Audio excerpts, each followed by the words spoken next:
नमस्कार बच्चों, स्वागत है आपका हमारी बायोलॉजी क्लास में। जैसा कि मैंने CSIR नेट लाइफ साइंस का पार्ट ए जनरल एप्टीट्यूड का पार्ट ए मैंने आपको पढ़ा दिया। क्या पढ़ा है उसमें? नंबर सिस्टम पढ़ा है। अब हम पार्ट बी शुरू करने जा रहे हैं। पार्ट बी में हमारे CSIR नेट लाइफ मतलब बायोलॉजी सब्जेक्ट से रिलेटिव होता है। उसमें हम पढ़ने वाले हैं CSIR नेट लाइफ साइंस का यूनिट 1। यूनिट 1 में हमारा क्या होता है? Molecules and real interaction relevant to biology, ये पढ़ने वाले हैं। तो इसका हमारा पहला टॉपिक क्या है? यानी कि बायोकेमिस्ट्री पढ़ेंगे हम। इसमें क्या पढ़ेंगे? बायोकेमिस्ट्री पढ़ने वाले हैं। तो इसका पहला टॉपिक क्या पढ़ने वाले हैं? हम पढ़ने वाले हैं structure of atoms, molecules and chemical bonds. क्या पढ़ने वाले हैं? परमाणु पढ़ने वाले हैं, परमाणु पढ़ने वाले हैं, अणु पढ़ने वाले हैं और रासायनिक बंध क्या होते हैं, जो ये हमारे पेपर के लिए बहुत इंपॉर्टेंट है। हमारे पेपर के लिए बहुत इंपॉर्टेंट है। परमाणु, अणु, रासायनिक बंध, ये हमारे पेपर के लिए CSIR नेट लाइफ साइंस के पेपर के लिए बहुत ज्यादा इंपॉर्टेंट है और इससे बहुत हर साल ऑब्जेक्टिव क्वेश्चन पूछे जाते हैं। तो सबसे पहले हम समझेंगे परमाणु क्या है। अगर हमें परमाणु समझ में आ गया, अणु समझ में आ गए, रासायनिक बंध समझ में आ गए, तो हम बाकी जैसे DNA फोल्डिंग है, प्रोटीन की संरचना है, ये सारी चीजें हमें अपने आप समझ में आ जाएंगी। ये हमारा चुटकियों का खेल हो जाएगा। लेकिन सबसे पहले हमें ये समझने की जरूरत है कि परमाणु होता क्या है, अणु क्या होता है, रासायनिक बंध क्या होता है। तो आइए समझते हैं सबसे बेसिक से और आसान भाषा में कि ये होते क्या है। आज आपको इस क्लास में परमाणु इस तरह याद हो जाएगा, परमाणु क्या होता है, अणु, क्योंकि आपको कभी नहीं भूलेगा और आपको तुरंत याद आएगा पेपर में। आप आसान भाषा में और अच्छे से कर पाएंगे, कभी नहीं भूलेगा। तो चलिए शुरू करते हैं। सबसे पहले हम क्या पढ़ेंगे कि परमाणु होता क्या है, हमारा परमाणु क्या होता है। ठीक है, सबसे पहले हम परमाणु के बारे में जानेंगे। तो बच्चों, जिस प्रकार जैसे कि हम घर बनाते हैं, आपने देखा होगा आपके घर में, जिस घर पे हम खड़े हैं उसको बनाने के लिए सबसे छोटी इकाई क्या होती है? हम पहले किससे शुरू करते हैं? जब हम ईंट रखते हैं तो ईंट रखते रखते तभी तो हमारी पूरी दीवार बनती है। उसी प्रकार पदार्थों को बनाने के लिए इस दुनिया में सबसे पहले किस चीज की जरूरत होती है? परमाणु की जरूरत होती है। जिस प्रकार ईंट सबसे छोटी इकाई है, उसी प्रकार परमाणु हमारी सबसे छोटी इकाई है। ठीक है, तो सबसे पहले हम परमाणु को समझना बहुत जरूरी है। तो समझते हैं, एक परमाणु के अंदर मुख्य रूप से 3 चीजें होती हैं। जो हमारा परमाणु होता है उसके अंदर मुख्य रूप से कितनी चीजें होती है? 3 चीजें होती हैं। कौन कौन सी चीजें होती हैं? एक होता है हमारा प्रोटॉन, एक होता है न्यूट्रॉन और एक होता है इलेक्ट्रॉन। ठीक है, एक परमाणु के अंदर मुख्य रूप से कितनी चीजें होती हैं? 3 चीजें होती हैं। कौन कौन सी चीजें होती हैं? ये हमारा क्या हो गया? क्या हो गया? ये हमारा परमाणु हो गया। ठीक है बच्चों, ये हमारा परमाणु हो गया। और इसके अंदर मुख्य रूप से कौन कौन सी चीजें होती हैं? ये हमारा क्या हो गया? नाभिक हो गया। ये हमारा नाभिक हो गया। और इसके अंदर हमारे क्या होते हैं? 3 चीजें होती हैं। एक हमारा होता है प्रोटॉन और एक होता है न्यूट्रॉन होता है। ठीक है, एक प्रोटॉन होता है और एक न्यूट्रॉन होता है। और हमारा क्या, जो ये हमारा इलेक्ट्रॉन होता है, प्रोटॉन और न्यूट्रॉन के चारों ओर क्या लगाता है? चक्कर लगाता है। ठीक है, तो क्या है इसका मतलब?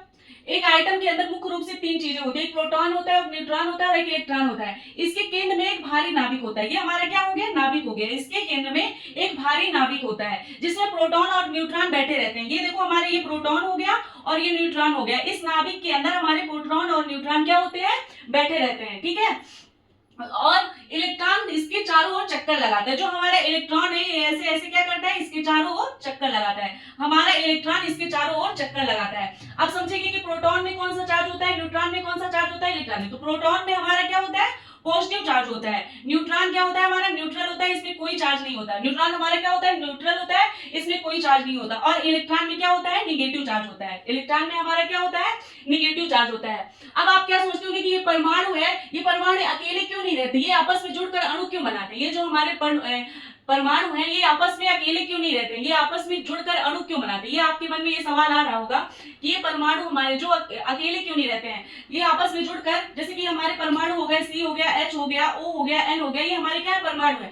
तो ये परमाणु अकेले क्यों नहीं रहते? ये आपस में जुड़कर अणु क्यों बनाते हैं? तो समझिए, अब आप लोग ये सोच रहे होंगे कि हम तो बायोलॉजी के स्टूडेंट हैं और अब तो हमें पूरी बायोकेमिस्ट्री पढ़नी पड़ेगी, हमें 118 एलिमेंट्स जो होते हैं वो हमको पूरे याद करने पड़ेंगे। तो नहीं, हमारे लिए सिर्फ 4 एलिमेंट्स जरूरी है। कौन से एलिमेंट्स जरूरी है? सिर्फ 4। कौन कौन से? 4 मुख्य परमाणु। एक हो गया कार्बन, एक हो गया हाइड्रोजन, एक हो गया ऑक्सीजन और एक हो गया नाइट्रोजन। यानी कार्बन, हाइड्रोजन, ऑक्सीजन और नाइट्रोजन। हमारे शरीर का 95% हिस्सा कैसे बना होता है? इन्हीं का बना होता है। किसका बना होता है? कार्बन, हाइड्रोजन, ऑक्सीजन और नाइट्रोजन का। हमारे शरीर का 95% हिस्सा किसका बना होता है? कार्बन, हाइड्रोजन, ऑक्सीजन, नाइट्रोजन का। ठीक है, ये आपस में जुड़कर क्या बनाते हैं? अणु बनाते हैं। ये हमारे आपस में जुड़कर क्या बनाते हैं? अणु बनाते हैं। और ये क्या चाहता है? हमारा जो परमाणु क्या चाहता है? स्थिरता। हर आइटम क्या चाहता है? स्थिरता चाहता है। हर परमाणु चाहता है स्थिरता। ठीक है, उसके सबसे बाहरी शेल में 8 इलेक्ट्रॉन होते हैं। उसके सबसे बाहरी शेल में क्या हो? हर परमाणु चाहता है कि उसके बाहरी सेल में कितने इलेक्ट्रॉन हो, 8 इलेक्ट्रॉन हो, ठीक है। जिसे हम क्या कहते हैं, जिसे हम अष्टक का नियम कहते हैं। हमारा हर परमाणु, ये हमारा पूरा क्या हो गया, परमाणु हो गया, ये क्या हो गया, पूरा हमारा परमाणु हो गया, ठीक है। और हर परमाणु चाहता है कि उसके बाहरी सेल में कितने इलेक्ट्रॉन हो, 8 इलेक्ट्रॉन हो। जिसे कौन सा नियम, अगर आपके पेपर में आ जाए कि अष्टक का नियम किसको कहते हैं, ऑब्जेक्टिव क्वेश्चन में आ जाए कि किसको कहते हैं, कितने इलेक्ट्रॉन होने चाहिए, अष्टक का नियम किसके कहते हैं, तो हम ये समझ जाएंगे कि हर परमाणु चाहता है कि उसके बाहरी सेल में कितने इलेक्ट्रॉन होने चाहिए, 8 इलेक्ट्रॉन होने चाहिए। अपनी इस बेचैनी को दूर करने के लिए परमाणु क्या करते हैं, आपस में हाथ मिलाते हैं। बहुत से परमाणु क्या करते हैं, आपस में हाथ मिलाते हैं अपनी इस बेचैनी को दूर करने के लिए। वो हर परमाणु क्या चाहता है कि उसके बाहरी सेल में कितने इलेक्ट्रॉन हो, कितने इलेक्ट्रॉन हो बच्चों, 8 इलेक्ट्रॉन हो, जिसे क्या कहते हैं, अष्टक का नियम कहते हैं। किस क्या कहते हैं, पर अपनी इस बेचैनी को वो चाहता है, लेकिन ऐसा होता है अपनी इस बेचैनी को दूर करने के लिए वो क्या करते हैं, परमाणु आपस में क्या करते हैं, हाथ मिलाते हैं। और जो ताकत उन्हें जोड़कर रखती है, जब वो हाथ मिलाते हैं और जो ताकत उन्हें जोड़कर रखती है, उसको क्या बोलते हैं, रासायनिक बंध बोलते हैं। क्या बोलते हैं, केमिकल बॉन्ड्स बोलते हैं। जो ताकत उनको जोड़कर रखती है उसको क्या बोलते हैं, केमिकल बॉन्ड्स बोलते हैं। केमिकल बॉन्ड्स होते क्या है, केमिकल बॉन्ड्स क्या है, केमिकल बॉन्ड्स के बारे में अच्छे से समझेंगे, ठीक है। तो केमिकल बॉन्ड्स यानी कि रासायनिक बंध, केमिकल बॉन्ड्स हमारे क्या होते हैं, रासायनिक बंध, ठीक है। प्रकृति में केवल नोबल गैसें जैसे कि हीलियम, नियान ही ऐसी ही गैसें हैं। हमारी प्रकृति में केवल नोबल गैसें जैसे हीलियम हो गया, नियान हो गया, ऐसी ही गैसें हैं जो जो क्या करती हैं, जो अटेली और में स्थिर रहती हैं, जो स्थिर रहती है। बाकी सभी क्या करती है, परमाणु अस्थिर रहते हैं। बाकी सभी परमाणु क्या रहते हैं, अस्थिर रहते हैं। अब हम जान लेते हैं कि रासायनिक बंध होते क्या हैं। दो या दो से अधिक परमाणुओं के बीच लगने वाले उस आकर्षण बल को, दो या दो से अधिक परमाणु, अभी हमने समझा ना कि परमाणु क्या होते हैं, उनके बीच में नाभिक होता है, प्रोटॉन होता है, मतलब नाभिक होता है, प्रोटॉन और न्यूट्रॉन होता है, इलेक्ट्रॉन उनके चारों ओर चक्कर लगाते हैं, ये हमने समझा। पर अब परमाणु होता क्या है, दो या दो से अधिक परमाणु, मतलब एक परमाणु, दो परमाणु, दो या दो से अधिक परमाणुओं के बीच लगने वाले उस आकर्षण बल को, जब उनको जोड़ने में जो बल लगता है, उस आकर्षण बल को हम क्या बोलते हैं, रासायनिक बल बोलते हैं, ठीक है। जो उन्हें साथ में जोड़ कर रखता है ताकि वे उससे स्थिर अणु बना सके। जब परमाणुओं को हम जोड़ते हैं तो हमारा जो रासायनिक बंध है उनको क्या करता है, जोड़ कर रखता है, जिससे वो क्या बना सके, अणु बना सके। आया समझ में क्या होता है रासायनिक बंध, एक बार और समझो क्या होता है। दो या दो से अधिक परमाणुओं के बीच लगने वाले, दो या दो से, ये हमारे परमाणु हो गए, दो या दो से अधिक परमाणु के बीच लगने वाले, इनके बीच में जो बल लगता है, इनके बीच में जो बल लगता है उसको क्या बोलते हैं, रासायनिक बंध बोलते हैं। जो उन्हें साथ जोड़ कर रखता है, जो इन सबको क्या करता है, साथ जोड़ कर रखते हैं, जो बंध हमारे परमाणुओं को जोड़ कर रखता है उसको क्या बोलते हैं, रासायनिक बंध बोलते हैं, ताकि वो क्या बना सके, स्थिर अणु बना सके, ठीक है। अब परमाणु बंध क्यों बनाते हैं, अब आपके दिमाग में ये सवाल आ रहा होगा कि जो हमारे परमाणु है वो बंध क्यों बनाते हैं। हमारा दिमाग हरदम एक्टिव होना चाहिए, हमको लगना चाहिए कि हमारा दिमाग हर वक्त क्या सवाल पूछ रहा है, कि जैसे कि हमने पढ़ा कि ये परमाणु होता क्यों है, तो फिर हमारे मन में ये सवाल आना चाहिए कि परमाणु बंध क्यों बनाते हैं, ऐसा सोचो, फिर हम उसमें एक्सपेरिमेंट करेंगे, तभी हमारा नॉलेज बढ़ेगा, ठीक है। तो अब हम समझेंगे कि परमाणु बंध क्यों बनाते हैं। जैसे अभी हमने पढ़ा था ना अष्टक नियम, हर परमाणु चाहता है कि उसके 8 इलेक्ट्रॉन हो, उसके सेल में 8 इलेक्ट्रॉन हो, ये तो हमने पढ़ा ना। तो अभी क्या, अब हम समझेंगे कि अष्टक नियम होता क्या है, ठीक है। हर परमाणु सबसे बाहरी कोश में, हमारा जो हर परमाणु है वो अपने बाहरी कोश में क्या चाहता है, 8 इलेक्ट्रॉन पूरे करके, 8 इलेक्ट्रॉन पूरी करके स्थिरता पाना चाहता है। क्या पाना चाहता है, स्थिरता पाना चाहता है। इसको अपनी, जो मैंने इसमें लिखा है बोर्ड पे, उसको अपनी कॉपी पे नोट करें ताकि आप एग्जाम के पहले रिवाइज कर सके। उसके पहले तो मैं आपको ऑब्जेक्टिव क्वेश्चन कराऊंगी, लेकिन उसके पहले आपको ये चीजें रिवाइज करना बहुत जरूरी है, ताकि, और वैसे भी ज्यादा बड़ा तो मैंने लिखा नहीं है कि आप लिख नहीं सकते, आप याद नहीं कर सकते, एक दो लाइन ही है, तो इसको जरूर लिखें अपनी नोटबुक में, ठीक है। और मैं इसलिए आपका टाइम बर्बाद नहीं करती कि आपके सामने लिखूं, जब लिख लेती हूँ उसके बाद वीडियो स्टार्ट करती हूँ, ताकि आपका टाइम बर्बाद ना हो और आप कम समय में, मतलब छोटा वीडियो बनाती हूँ जिससे आप जल्दी से पढ़कर अपनी कॉपी में नोट करें। ये नहीं कि आपको बोरिंग लगे कि मैं लिख रही हूँ पहले और आप देख रहे हो तो आपका समय बर्बाद हो, इतना टाइम हमारे पास नहीं है, ठीक है। तो क्या होता है, इसे अष्टक नियम कहते हैं। हर परमाणु अपने सबसे बाहरी कोश में 8 इलेक्ट्रॉन पूरे करके स्थिरता पाना चाहता है, इसे अष्टक नियम कहते हैं, ठीक है। इस 8 के आंकड़े को पूरा करने के लिए परमाणु 3 रास्ते से गुजरता है। क्या करता है, ये 8, मतलब अपने बाहरी कोश में 8 इलेक्ट्रॉन पूरे करने के लिए परमाणु कितने रास्तों से गुजरता है, 8 रास्तों, मतलब 3 रास्तों से गुजरता है। कौन कौन से वो रास्ते हैं, पहला रास्ता है इलेक्ट्रॉन दान करना। इलेक्ट्रॉन क्या करता है, दान करता है, परमाणु हमारा इलेक्ट्रॉन दान करता है। फिर दूसरा रास्ता क्या है, इलेक्ट्रॉनों को ग्रहण करता है। दूसरा रास्ता है परमाणु हमारा इलेक्ट्रॉनों को ग्रहण करता है। तीसरा रास्ता है इलेक्ट्रॉनों की साझेदारी करना। तीसरा क्या करता है वो, इलेक्ट्रॉनों की साझेदारी करता है। आपको समझ में आया क्या होता है रासायनिक बंध क्या होता है? रासायनिक बंध होता है दो या दो से अधिक परमाणुओं के बीच लगने वाले उस आकर्षण बल को रासायनिक बंध कहते हैं जो उन्हें साथ में जोड़ कर रखता है। दो या दो से अधिक परमाणुओं के बीच लगने वाले उस बंध को रासायनिक बंध कहते हैं जो दो या दो से अधिक परमाणुओं को क्या करता है, जोड़ कर रखता है। ठीक है, अब परमाणु हमारे बंध क्यों बनाते हैं? अष्टक नियम, हर परमाणु चाहता है कि हमारे बाहरी कोश में 8 इलेक्ट्रॉन हो, जिसको पूरा करने के लिए वो कितने रास्तों से गुजरता है? 3 रास्तों से गुजरता है। 3 रास्ते हमारे क्या क्या हैं? जब हम कोई भी रास्ते हो गए, हमें 3 रास्तों से अपना लक्ष्य पूरा करने के लिए 3 रास्तों से गुजरना पड़ता है। इसलिए परमाणु को अपने बाहरी कोश में 8 इलेक्ट्रॉन बनाने के लिए क्या करना पड़ता है? 8 के आंकड़े पूरे करने के लिए 3 रास्तों से गुजरना पड़ता है। इलेक्ट्रॉन का वो दान करता है, इलेक्ट्रॉन को ग्रहण करता है और इलेक्ट्रॉन की साझेदारी करता है।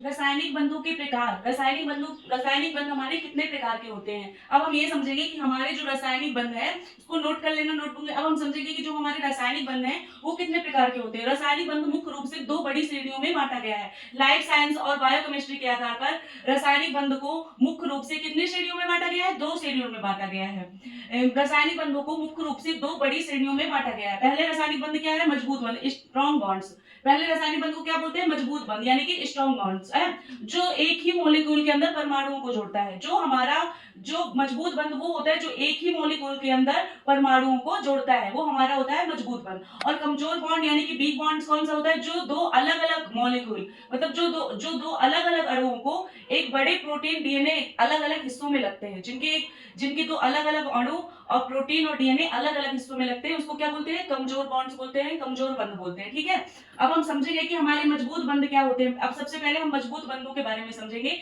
ये बंध जरूर आते हैं पेपर में, सीएसआई आरनेट लाइफ साइंस के पेपर में, आप प्रीवियस ईयर के क्वेश्चन देख लेना। सबसे पहले बायोकेमिस्ट्री के ये बंधों के बारे में उसमें जरूर आता है, इसलिए इसको अच्छे से पढ़ लेना कि हमारे बंध होते क्या हैं। तो अब हम समझेंगे कि मजबूत बंध क्या होते हैं और ये कितने प्रकार के होते हैं और ये क्या कार्य करते हैं। तो मजबूत बंध हमारे 2 प्रकार के होते हैं। कौन कौन से होते हैं? एक सहसंयोजक बंध होता है और एक आयनिक बंध होता है। कौन कौन से होते हैं? एक हमारा होता है सहसंयोजक बंध और एक आयनिक बंध। अब हम समझेंगे कि सहसंयोजक बंध क्या होता है। तो समझना है कि सहसंयोजक बंध होते क्या है। जब 2 परमाणु अपने अष्टक को पूरा करने के लिए, जब हमारे 2 परमाणु अपने अष्टक को पूरा करने के लिए इलेक्ट्रॉनों की बराबर साझेदारी करते हैं, मतलब वो उसको देते बराबर बराबर साझेदारी करते हैं, तो उनके बीच बनने वाले बंध को क्या बोलते हैं? सहसंयोजक बंध बोलते हैं। जब 2 परमाणु अपने अष्टक को पूरा करने के लिए इलेक्ट्रॉनों की बराबर साझेदारी करते हैं, तो उनके बीच बनने वाले बंध को क्या बोलते हैं? सहसंयोजक बंध बोलते हैं। जैसे जैविक अणु, जैसे कार्बोहाइड्रेट हो गया, प्रोटीन हो गया, लिपिड हो गया, इनका मुख्य ढांचा इसी बंध से बनता है। इनका मुख्य ढांचा किससे बनता है? इसी बंध से। कौन से बंध से? सहसंयोजक बंध से बनता है। और ये कितने प्रकार के होते हैं? 2 प्रकार के होते हैं। अब आप पूछोगे कि कार्बोहाइड्रेट, प्रोटीन और लिपिड, इनके बारे में हमें नहीं समझ में आ रहा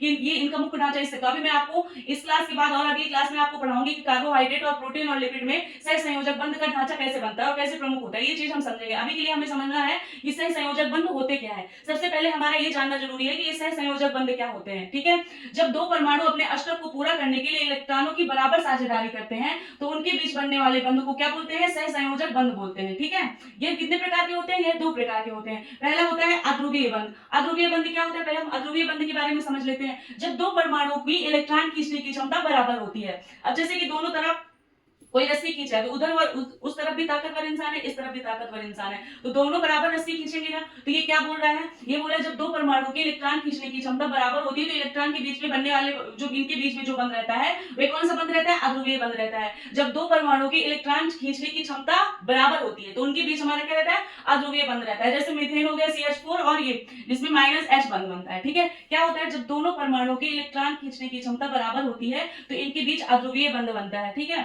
अब हम समझेंगे कि ध्रुवीय बंध क्या होता है। इतनी आसान भाषा बच्चों आपको कहीं नहीं मिलेगी जितनी आसान भाषा में मैं आपको पढ़ा रही हूँ। आप कोई भी बायोलॉजी की बुक ले लेना, आप कोई एनसीईआरटी ले लेना, किसी भी बुक में देख लेना, ये भाषा आपको कहीं नहीं मिलेगी। ये मैंने खुद नोट्स बनाए हैं आपको पढ़ाने के लिए कि ये आसान भाषा आपको समझ में आए और एक ही इसी क्लास में रट जाओ, और जब आप एग्जाम देने जाओ तो आपको तुरंत से याद आ जाए। और ये मेन पॉइंट्स है, मैंने ज्यादा थ्योरेटिकल नहीं लिखा कि आप लिख नहीं सकते, आप तो इनको जरूर अपनी कॉपी में नोट करें। ठीक है, अब समझेंगे कि ध्रुवीय बंध क्या होता है। ध्रुवीय बंध के बारे में जानेंगे जब एक परमाणु दूसरे परमाणु से ज्यादा ताकतवर होता है। अब ये चीज आप जानते होंगे कि एक तरफ कमजोर इंसान हो गया रस्सी खींचने में, एक तरफ ज्यादा ताकतवर इंसान हो गया। ठीक है, तो क्या होगा? जब एक परमाणु दूसरे परमाणु से ज्यादा ताकतवर होता है, तो वह सेट किए गए इलेक्ट्रॉनों को थोड़ा अपनी तरफ खींच लेता है। तो वो जितने इलेक्ट्रॉन होते हैं उनको क्या करता है? थोड़ा सा अपनी तरफ कि ऑफकोर्स जो क्या होगा, जो ज्यादा ताकतवर होगा वो अपनी तरफ खींच लेगा, ठीक है। उस पर आंशिक ऋणावेश और दूसरे पर धनावेश आता है। जो अपनी तरफ खींच लेता है उस पर क्या आता है, धनावेश आता है, और जो नहीं की मतलब खींच पाता, जिसकी तरफ से रस्सी खींचे उसकी तरफ क्या आ जाता है, ऋणावेश आ जाता है, ठीक है। क्या होता है, जब एक परमाणु, समझना अच्छे से, जब एक परमाणु दूसरे परमाणु से ज्यादा ताकतवर होता है, जब हमारा एक परमाणु दूसरे परमाणु से ज्यादा ताकतवर होता है, तो वह सेट किए गए इलेक्ट्रॉनों को क्या करता है, अपनी तरफ खींच लेता है। तो इससे उस पर आंशिक ऋणावेश और दूसरे पर धनावेश आ जाता है। जो खींच लेता है उस पर धनावेश आ जाता है, ठीक है।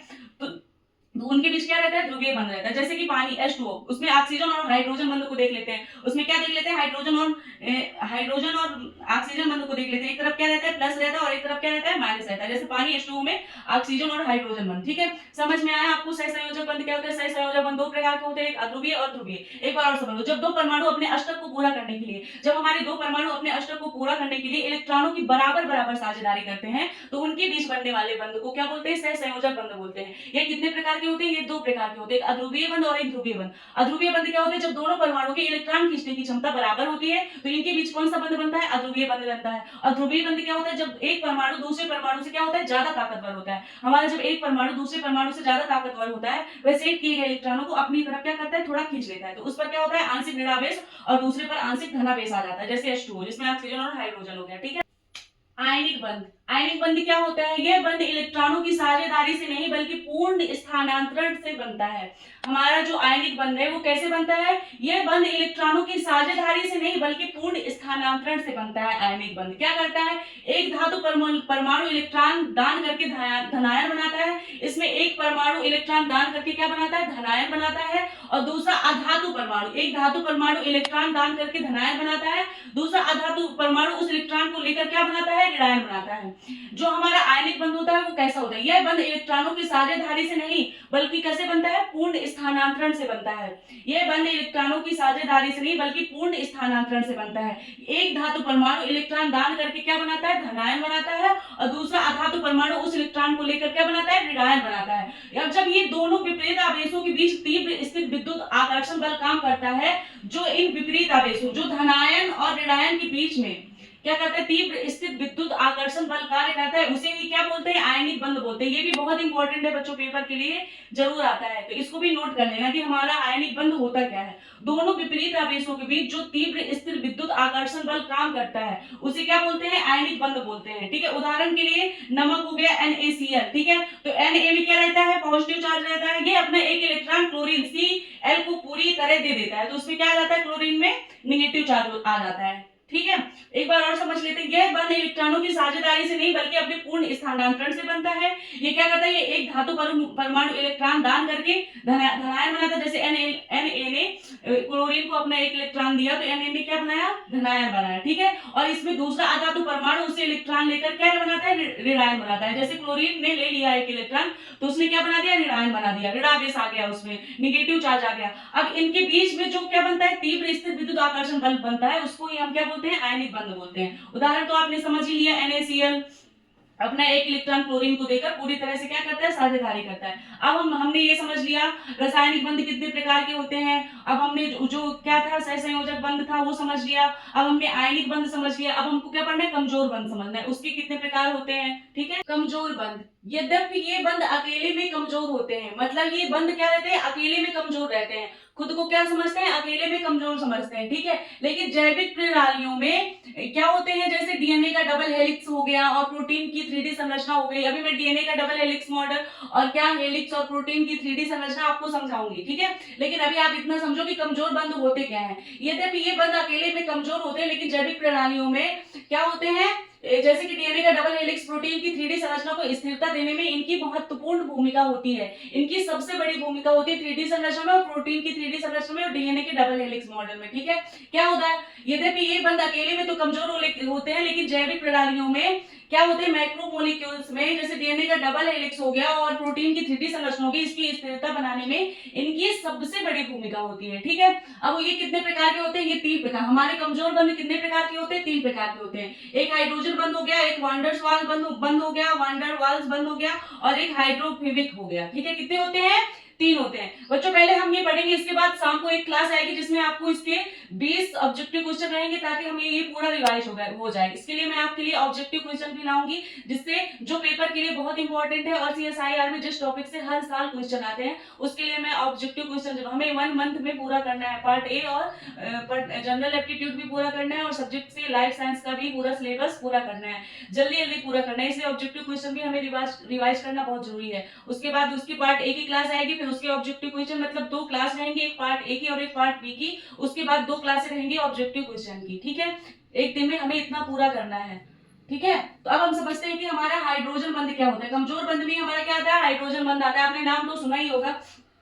जब एक ध्रुवीय अणु का सहसंयोजक बंध से जुड़ा हाइड्रोजन परमाणु किसी दूसरे अत्यधिक विद्युत ऋणायन वाले परमाणु, जैसे ऑक्सीजन हो गया और क्या हो गया, नाइट्रोजन हो गया। ठीक है, जब एक ध्रुवीय अणु का सहसंयोजक बंध से जुड़ा हाइड्रोजन परमाणु किसी दूसरे अत्यधिक विद्युत ऋणायन परमाणु के संपर्क में आता है, क्या होता है, जब दूसरे अधिक विद्युत ऋणायन परमाणु के संपर्क में आता है तो उनके बीच एक कमजोर आकर्षण बल बनता है। इसको क्या बोलते हैं, हाइड्रोजन बंध बोलते हैं। उनके बीच एक कमजोर अत्यधिक आकर्षण बल बनता है, उसको क्या बोलते हैं, हाइड्रोजन बंध बोलते हैं। जब एक ध्रुवीय अणु का सहसंयोजक बंध से, क्या रहता है, एक ध्रुवीय अणु होता है, ध्रुवीय अणु तो हम समझ चुके हैं।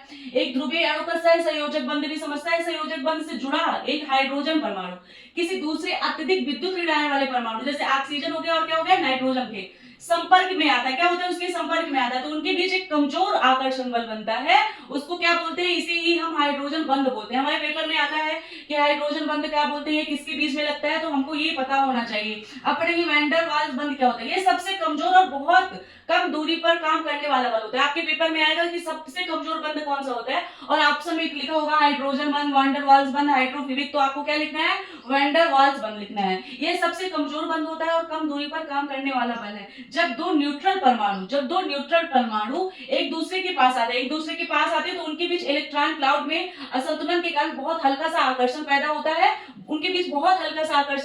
इसलिए क्या होता है, ये सबसे कमजोर बंध होता है।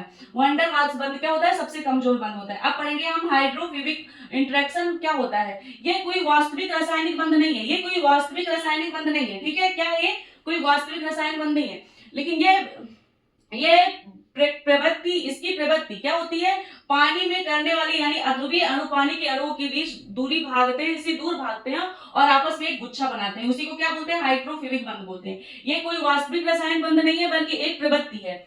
ये कोई वास्तविक रासायनिक बंध नहीं है, ये क्या है, एक प्रवृत्ति है जो पानी से करने वाले, यानी अध्रुवीय अणु तो पता है आपको, अध्रुवीय अणु पानी में अणुओं से दूर भागते हैं। जो हमारे अध्रुवीय अणु है पानी के अणुओं से क्या होते हैं, दूर भागते हैं, भाग जाते हैं, और आपस में एक क्या बनाते हैं, गुच्छा बनाते हैं, उसी को क्या कहते हैं, हाइड्रोफोबिक इंटरेक्शन कहते हैं। अब हम सब एक बार और देख लेते हैं कि कमजोर बंध क्या होते हैं। यद्यपि ये बंध अकेले भी कमजोर होते हैं, लेकिन जैविक प्रणालियों जैसे मैक्रोमोलेक्यूल्स, जैसे डीएनए का डबल हेलिक्स हो गया, प्रोटीन की संरचना हो गई, इसको स्थिरता देने के लिए इनकी भूमिका क्या होती है, सबसे बड़ी होती है। उसके बाद हम समझेंगे कि हाइड्रोजन बंध क्या होता है, एक ध्रुवीय अणु का सहसंयोजक बंध जुड़ा हाइड्रोजन परमाणु से किसी दूसरे अत्यधिक विद्युत ऋणायन वाले परमाणु, जैसे कि ऑक्सीजन हो गया, नाइट्रोजन हो गया, के संपर्क में आता है, तो उनके बीच एक कमजोर आकर्षण बल पैदा होता है या बनता है, उसे क्या बोलते हैं, हाइड्रोजन बंध बोलते हैं। वैन डर वाल्स बंध क्या बोलते हैं, ये सबसे कमजोर और बहुत ही कम दूरी पर काम करने वाला बल है। जब दो न्यूट्रल परमाणु एक दूसरे के पास आते हैं तो उनके बीच इलेक्ट्रॉन क्लाउड के असंतुलन के कारण बहुत हल्का सा आकर्षण, इसलिए कमजोर होता है, आकर्षण पैदा होता है, उसे वैन डर वाल्स बंध कहते हैं। हाइड्रोफोबिक इंटरेक्शन क्या कहते हैं, ये कोई वास्तविक रासायनिक नहीं है, बल्कि एक प्रवृत्ति है। पानी से करने वाले, यानी अध्रुवीय अणु के पानी से क्या होता है, ये दूर भागकर और आपस में एक गुच्छा बनाते हैं। ठीक है, क्या आपको क्लास समझ में आई। आज हमने पढ़ लिया स्ट्रक्चर में, क्या पढ़ा, आइटम पढ़ा, मॉलिक्यूल्स पढ़ा और केमिकल बॉन्ड्स के बारे में पूरा समझ लिया हमने। ठीक है, क्या आपको क्लास समझ में आई, कमेंट में जरूर बताना और चैनल को लाइक सब्सक्राइब जरूर करना और उन बच्चों तक मेरी क्लास पहुंचाना जिनको हिंदी मीडियम की क्लास की जरूरत है और जो आगे बढ़ना चाहते हैं। ठीक है बच्चों, मैं जानती हूँ मेरे पास डिजिटल बोर्ड नहीं है, मैं आपको डिजिटल बोर्ड भी नहीं, क्योंकि उसमें पढ़ाने में बहुत आसानी होती है, लेकिन आप लोगों के सपोर्ट से मैं डिजिटल बोर्ड जरूर ले लूंगी और मैं उसमें पढ़ाऊंगी और हिंदी मीडियम से पढ़ा के हम लोग आगे बढ़ेंगे। हम अपनी इस कमजोरी को अपना क्या बनाएंगे, अपनी ताकत बनाएंगे और आगे बढ़ेंगे। तो थैंक यू, मिलते हैं अगली क्लास में, शाम को मिलेंगे। जो हमने पढ़ा है उसके हम क्या करेंगे, ऑब्जेक्टिव क्वेश्चन करेंगे। ठीक है, तो चैनल को सब्सक्राइब जरूर करना। Thank you.